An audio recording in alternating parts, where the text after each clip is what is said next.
사순절 첫 번째 주일입니다. 저와 여러분을 향한 예수님의 소망을 헤아리는 사순절 기간 되기를 소망합니다. 특별히 이 기간에는 우리의 거짓된 자아를, 우리의 위선을 직시하면 좋겠습니다. 유대인들은 특별히 경건 훈련을 위해 구제와 기도와 금식에 힘썼습니다. 예수님 역시 경건의 세 가지 표현을 강조하시며 중요한 원리 하나를 제시하십니다. 개역 개정 성경으로 마태복음 6장 1절 말씀입니다. 사람에게 보이려고 그들 앞에서 너희 의를 행하지 않도록 주의하라. 그리하지 아니하면 하늘에 계신 너희 아버지께 상을 받지 못하느니라. 너희 의를, 나의 의를 행하지 않도록 주의하라 말씀하십니다. 그런데 근데 하늘에 계신 너희 아버지 앞에서 살아가라 이렇게 강조하시는데요. 그러기 위해 저와 여러분은 골방으로 들어가야 합니다. 골방은 특별히 집에서 귀중한 손님을 맞이하는 장소입니다. 그리고 성 어거스틴은 골방을 사람의 심령으로도 표현을 했는데, 중요한 것은 우리의 마음의 중심에 예수님을 모시는 것입니다. 그리고 그분과 친밀한 교제를 나누는 것입니다. 그래야만 하나님의 세미한 음성을 들을 수 있고 저와 여러분을 향한 하나님의 뜻과 계획을 알 수 있습니다. 또한 여러분의 시선을 은밀한 중에 보시는 아버지 하나님께 맞추어 보시기를 바랍니다. 사람에게 인정받으려 할 것이 아니라 하나님께 인정받는 것이 중요합니다. 우리의 마음의 중심을 하늘에 계신 아버지께, 그리고 그분의 나라와 그분의 뜻에 고정할 수 있어야 합니다. 예수님은 외식하는 바리새인들과 서기관들의 중심에 도리어 탐욕과 방탕이 있음을 보시고 한탄하셨습니다. 하나님으로 가득 채워져 있는 것이 아니라 우상이 되는 피조물로 가득 차 있는 것입니다. 그렇게 예수님은 산상설교에서 경건을 위한 세 가지 훈련, 구제와 기도와 금식을 말씀하신 후에 바로 뒤이어서 보물을 하늘에 쌓아두라 말씀하십니다. 진정 저와 여러분을 위한 것이 무엇입니까? 너희를 위하여. 제2계명에서도 말씀하지 않습니까? 너를 위하여 새긴 우상을 만들지 말고. 진정 저와 여러분을 위한 것이 무엇인지를 깨달아야 합니다. 예수님 이렇게 강조하시며 말씀하십니다. 마태복음 6장 19절 20절 말씀, 개역 개정 성경입니다. 너희를 위하여 보물을 하늘에 쌓아두지 말라. 거기는 좀과 동록이 해하며 도둑이 구멍을 뚫고 도둑질하느니라. 오직 너희를 위하여, 이렇게 반복하지 않습니까? 너희를 위하여 보물을 하늘에 쌓아두라. 거기는 좀이나 동록이 해하지 못하며 도둑이 구멍을 뚫지도 못하고 도둑질도 못하느니라. 물질에 대한 탐욕을 버려야 합니다. 무엇을 먹을까? 무엇을 마실까? 무엇을 입을까? 염려하지 말아야 합니다. 예수님 가르쳐 주신 대로 저와 여러분이 구할 것은 일용할 양식입니다. 그리고 기억할 것은 오늘 우리에게 일용할 양식을 주시옵고, 일용할 양식을 나에게 달라 하지 않고 우리에게 달라 기도합니다. 우선 마틴 루터는 일용할 양식을 어떻게 해석하는지 들어보시기 바랍니다. 먹을 것, 마실 것, 옷, 신발, 집, 뜰, 토지, 가축, 돈, 물건, 건실한 배우자와 자녀, 믿음직한 일꾼, 선한 통치자와 정부, 좋은 날씨와 평화, 건강, 교육, 명예, 좋은 친구와 선한 이웃 등 살아가는 데 필요한 모든 것을 뜻합니다. 그렇습니다. 살아가는 데 필요한 모든 것, 이것이 일용할 양식이고 하나님은 다 아십니다. 그런데 왜 일용할 양식을 나만이 아닌 우리에게 달라고 기도합니까? 예수님 가르쳐 주신 기도는 나 자신의 필요를 넘어서기 때문입니다. 나를 위한 기도인 동시에 이웃을 위한 기도이기도 하기 때문입니다. 양식이 필요한 이웃이 있다면 언제라도 나의 양식을 함께 나누어 주라는 겁니다. 이렇게 하는 것이 탐욕을 버리는 길이고 진정 저와 여러분을 위하여 보물을 하늘에 쌓아두는 것입니다. 마틴 루터는 도둑질하지 말라 제8계명을 통하여서 강탈, 절도뿐만 아니라 이웃을 향한 탐욕과 인색까지 금하면서 우리의 관심이 이웃의 재화를 증진시키는 데까지 나아가야 한다고 말합니다. 잠언 19장 17절입니다. 가난한 사람에게 은혜를 베푸는 것은 주님께 구워드리는 것이니 주님께서 그 선행을 넉넉하게 갚아주신다.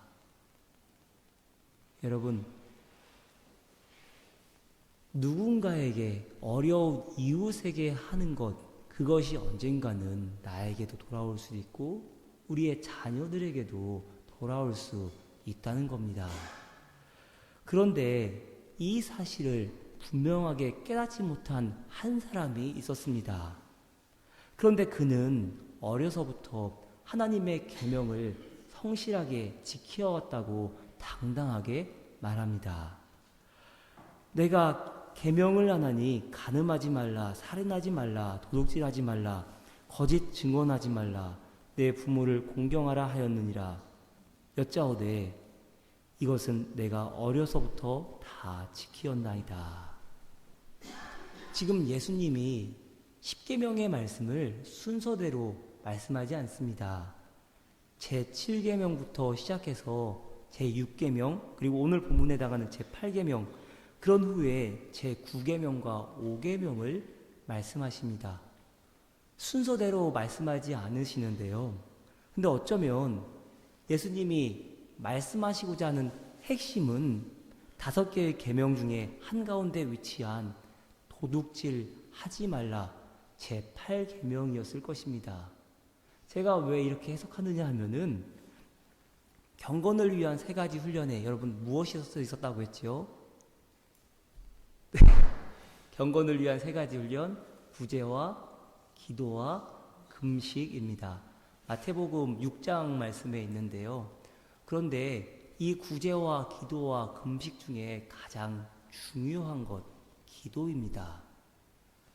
가장 중요한 것, 예수님께서 가르쳐 주신 기도, 그 기도를 산상설교의 한 가운데에, 그리고 경건을 위한 3가지 중에 한 가운데에 위치시켜 놓은 것과 같은 이치입니다. 지금 예수님은 부자 관리에게 도둑질 하지 말라 제8계명을 꼭 꼬집어서 말씀하십니다. 그런데 예수님의 의도를 깨닫지 못한 이 부자 관리는 어려서부터 이 계명들을 다 지켰다고 말합니다. 자신 있게 말합니다. 왜 그렇습니까? 무엇 하지 말아라. 금지 명령만 지키면 된다고 생각했던 것입니다. 금지 명령에 담긴 하나님의 선한 뜻을 헤아리는 데까지는 나아가지 못한 것입니다. 결국 예수님께서 뭐라 말씀하십니까? 누가복음 18장 22절입니다. 예수께서 이 말을 들으시고 그에게 말씀하셨다. 내게는 아직도 한 가지 부족한 것이 있다. 내가 가진 것을 다 팔아서 가난한 사람들에게 나누어 주어라. 그리하면 내가 하늘에서 보화를 차지하게 될 것이다. 그리고 와서 나를 따르라. 여러분, 지금 예수님께서 하신 말씀 중에 핵심이 무엇입니까? 가진 것을 다 팔아서 가난한 사람들에게 나눠주라는 것입니까? 그렇지 않습니다. 그런 후에 그리고 와서 나를 따르라. 그런 후에 나를 따르라라는 명령이 있는 것입니다. 여러분, 솔직히 대답해 보시기 바랍니다. 돈을 잃는 것이 아깝습니까? 아니면 하나님을 예배하지 못함이 아깝습니까? 나를 가난하게도 마옵시고 부하게도 마옵시고 오직 필요한 양식으로 나를 먹이옵소서 기도했던 아굴의 마음 자세를 본받아야 합니다. 제가 배가 불러서 주님을 부인하면서 주가 누구냐고 말하지 않게 하시고 제가 가난해서 도둑질을 하거나 하나님의 이름을 욕되게 하거나 하지 않도록 하여 주십시오. 그런데 소유가 많아지면, 내가 가진 것이 많아지면 하나님을 무시할 가능성이 높아집니다. 힘이 있기에 든든하고 자신만만해져서 나도 모르는 사이에 목에 힘이 들어가고 교만해지는 겁니다. 그래서 하나님은 이스라엘 백성에게도 이렇게 경고하셨습니다. 신명기 8장 12절로 14절, 17절로 18절 말씀입니다. 당신들이 배불리 먹으며 좋은 집을 짓고 거기에서도 살지라도 또 당신들의 소와 양이 번성하고 은과 금이 많아져서 당신들의 재산이 늘어날지라도 혹시라도 교만한 마음이 생겨서 당신들을 이집트 땅 종살이 하던 집에서 이끌어내신 주 당신들의 하나님을 잊어버리는 일이 없도록 하십시오.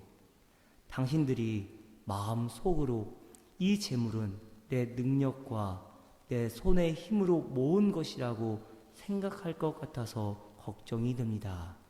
그러나 주 당신들의 하나님이 당신들의 조상에게 맹세하신 그 언약을 이루시려고 오늘 이렇게 재산을 모으도록 당신들에게 힘을 주셨음을 당신들은 기억해야 합니다. 혹시 저와 여러분에게도 적용되는 말씀 아닙니까? 너무나도 당연하게 내 능력과 내 손의 힘으로 모은 것이라고, 내 능력으로 지금까지 여기까지 왔다고 생각하며 살아오진 않으셨습니까? 오늘 이 시간 저와 여러분의 교만을 내려놓으시기 바랍니다. 참 쉽지 않은 지난날이었지만 살아갈 힘도 허락하시고 능력도 허락하신 분이 하나님이십니다. 저와 여러분이 잘해서 그런 것이 아니라 하나님 덕분임을 다시금 깨닫고 감사의 고백을 드릴 수 있기를 바랍니다. 그러나 그 부자 관리는 그만 예수님의 말씀에 순종하지 못하고 심히 근심하며 떠나갑니다. 누가복음 19장에 나오는 삭개오의 경우와 정반대입니다. 세리장으로서 얼마나 많은 불법을 행했겠습니까? 그러나 그는 예수님을 만나고 소유의 절반을 가난한 자들에게 주며 누구의 것을 속여 빼앗은 일이 있으면 내 갑절로 4배로 갚겠다고 다짐합니다.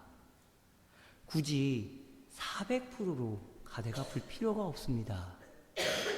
레위기 5장 16절, 민수기 5장 7절에 따르면 5분의 1, 20%만 얹어서 갚으면 되지만은, 그러나 삭개오는 그냥 율법이 정한 수준에 머물러 있지 않고 누군가에게서 내가 속여 빼앗은 것이 있다면 단지 20%만이 아니라 400%를 얹어서 주겠다고 다짐합니다. 그러나 하나님 명령하신 계명을 다 지켰노라고 확언했던 부자는 그만 예수님 곁을 떠나가고 맙니다. 그의 마음의 중심에 하나님을 모신 것이 아니라 탐욕이 깊게 자리 잡아 있었기 때문입니다. 여러분, 탐욕이 무엇입니까? 초대교회로부터 죽음에 이르게 하는 7가지 죄가 있는데 교만, 시기, 분노, 나태, 탐욕, 탐식, 정욕이 그것입니다. 십계명 설교를 하면서 제가 중간중간 이 7가지 죄, 7대죄에서 말씀드리는데요. 탐욕이라 하면은 만족을 모르는 재물에 대한 욕구를 의미합니다. 그리고 탐욕이란 말 대신에 인색이라는 말로 대신할 수 있는데, 여러분 인색하십니까? 인색하다 무슨 의미입니까? 재물에 대한 탐욕이 지나쳐서 이웃과 나누지 않는 것입니다. 그런데 인색이란 말이 단순히 돈과 재물에만 관련되어 있는 것이 아니라는 것을 알아야 합니다. 인색, 라틴어로 아와르티아라는 이 말에는 있는 그대로 평가하지 않는 죄라는 의미도 담겨 있습니다. 훌륭한 사람을 두고 시기하며 깎아내리는 것도 인색입니다. 또 반대로 악한 사람을 앞에 두고 눈 감는 것도 인색입니다. 재물에 있어서뿐만 아니라 다른 이들을 평가함에 있어서도 인색하지 마시기를 바랍니다. 그렇다면 여러분은 어떻게 하시겠습니까? 존 웨슬리가 돈의 사용이라는 설교에서 다음과 같은 3가지 원칙을 말합니다. 할 수 있는 대로 많이 벌라. 할 수 있는 대로 많이 저축하라. 할 수 있는 대로 많이 주라. 여러분 많이 버시기를 바랍니다. 그리고 할 수 있는 대로 저축도 하시기 바랍니다. 그러나 그리스도인이라면은, 하나님 부르심 받은 그리스도인이라면은 또한 할 수 있는 대로 많이 나누어 줄 수 있어야 합니다. 웨슬리의 설교 중 일부입니다. 할 수 있는 대로 많이 저축하라.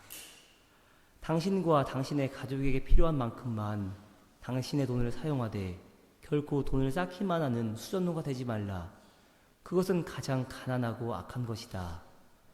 또한 육체의 욕망과 쾌락을 위하여 돈을 낭비하지 말라. 술, 담배, 도박, 미식주의, 사치스러운 의복과 장신구를 위하여 돈을 쓰지 말고, 명예욕이나 권력을 위해서도 쓰지 말고, 자녀들의 과도한 소비를 금하고 선행을 위하여 많이 저축하라. 할 수 있는 대로 많이 저축하라. Save all as you can. Save all as you can 말하고 있는데, 여기에서 save라는 단어에는 저축하다라는 의미 외에도 구원하다라는 의미가 담겨 있습니다. 은행에 돈을 쌓아두기만 해서는 안 되고, 바르고 가치 있게 돈을 사용함으로 돈을 구하라는 의미입니다. 이런 의미에서 웨슬리는 다음과 같이 또 있습니다. 할 수 있는 대로 많이 주라. 당신의 돈을 하나님께 드리고 이웃에게 주라. 당신과 당신의 가족을 위해 필요한 만큼 적절히 공급하고, 그 다음에 믿음의 식구를 위하여, 그리고 기회 있는 대로 모든 사람을 위해 너그러이 주라. 이것이 당신의 돈을 거룩하게 사용하는 것이며 땅과 하늘에서 참된 행복과 영원한 생명을 보장하는 유일한 방법이다. 존 웨슬리가 평생 자신이 쓴 책들을 출판하여 번 돈이 얼마였을 것 같습니까? 저도 설교를 준비하면서 처음 알았는데요. 여러분, 한 설교자가 책을 출판해서 출판비로 번 돈이 얼마 가치가 있었을까요? 400억 원을 벌었다고 합니다. 큰 부자지요. 그런데 그럼에도 그는 자기의 생활에 필수적인 것을 위해서 최소한의 돈만 사용하고 나머지 전액을 하나님과 이웃에게 나누어 주었다고 합니다. 그의 삶의 원칙 중에 하나가 매년 크리스마스에는 그의 회계장부를 0으로 맞추었다고 합니다. 빚도 지지 않고 돈도 쌓아두지 않음으로써 돈 때문에 고통을 당하거나 돈 욕심이 드는 것을 피하였던 것입니다. 결국 무엇이 우리 삶 가운데 중요합니까? 우리 역시도 그렇게 똑같이 살라고는 하지 못할 것입니다. 하지만 우리 마음 가운데 새겨야 하고 품어야 할 삶의 중요한 원칙이 무엇입니까? 주인의 뜻대로 사는 것이 중요합니다. 저와 여러분은 하나님의 청지기입니다. 우리가 가진 모든 것은 우리가 땅 위에 사는 동안만 하나님께로부터 받은 것입니다. 어느 한 가지에 대해서도 우리가 주인이 아니라 하나님이 주인 되십니다. 이 고백을 철저하게 할 수 있어야 합니다. 그렇기 때문에 오직 주인의 기쁘신 뜻에 따라서 위탁받은 모든 것들을 사용해야 합니다. 웨슬리의 말 다시 한번 인용합니다. 경건한 유대인은 수입의 10분의 1조를, 바리새인은 10분의 2조를 하나님께 드린다. 그러나 진정한 그리스도인은 10분의 5조와 10분의 8조 또는 그 이상도 하나님께 드리고 이웃에게 준다. 사랑하는 여러분, 주장하지 마시길 바랍니다. 여러분 자신도, 여러분의 자녀도, 여러분의 소유도 그 어느 것 하나 여러분 것 아니라 하나님 것입니다. 그렇기에 모든 것을 하나님께 맡기고 하나님 뜻에 합당하게 사용할 수 있어야 합니다. 그럴 때에 저와 여러분의 보화가 이 땅만이 아니라 하늘나라 위에 귀하게 쌓이게 되는 것입니다. 그리고 마지막으로 신년성의 기간에 하나님께 받은 음성 함께 나누길 원합니다. 도둑질하지 말라 제8계명 이 말씀 설교문을 다 마무리해 놓고서는 신년성에 떠나고는 그냥 설교를 그냥 잊고 지냈습니다. 근데 신년성의 두 번째 날 수요일에 이제 오후에 말씀을 듣는데 갑자기 저에게 이런 질문이 들려왔습니다. 너는 도둑질하지 않았느냐? 너는 너의 자리를 이 디셀도르프 한의교회 목사의 자리를 도둑질하지 않았느냐? 라는 그 질문이 저에게 들려왔습니다. 그러면서 신년성의 기간에 즐거운 시간도 보냈지만은 내내 그 질문이 저에게 들려왔습니다. 그러면서 하나님께 말씀드리기를 저는 도둑질한 적 전혀 없는데요. 그러다가 목요일 마지막 날 저녁 집회 때 그 답을 찾았습니다. 지난 작년 12월 1월달 쭉 저에게 주셨던 하나님의 음성이 있었는데 그 목사님께 강사 목사님께 하신 말씀이 목사의 뜻대로 목사의 생각대로 교회가 운영이 되면 그 교회가 목사 것이지 하나님의 것이냐고 물어보셨습니다.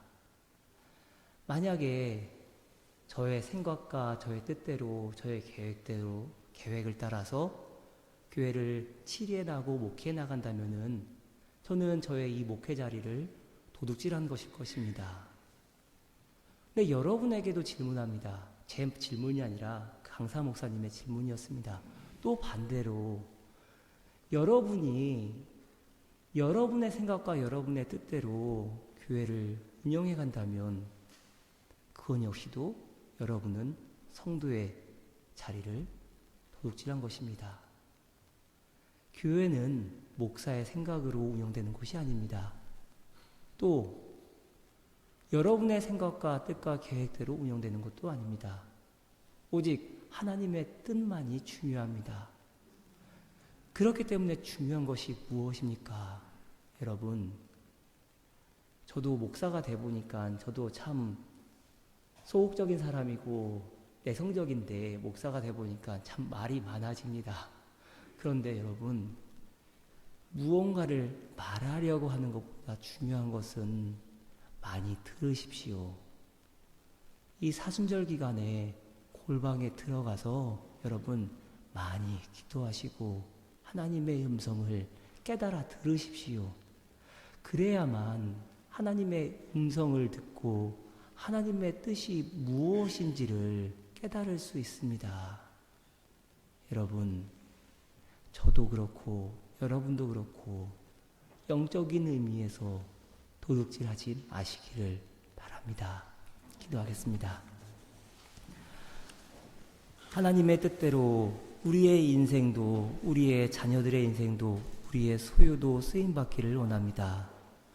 하나님의 것을 감히 도둑질하지 않게 하시고 선한 청지기로서의 인생을 살아가게 하옵소서. 예수 그리스도의 이름으로 기도드렸습니다. 아멘.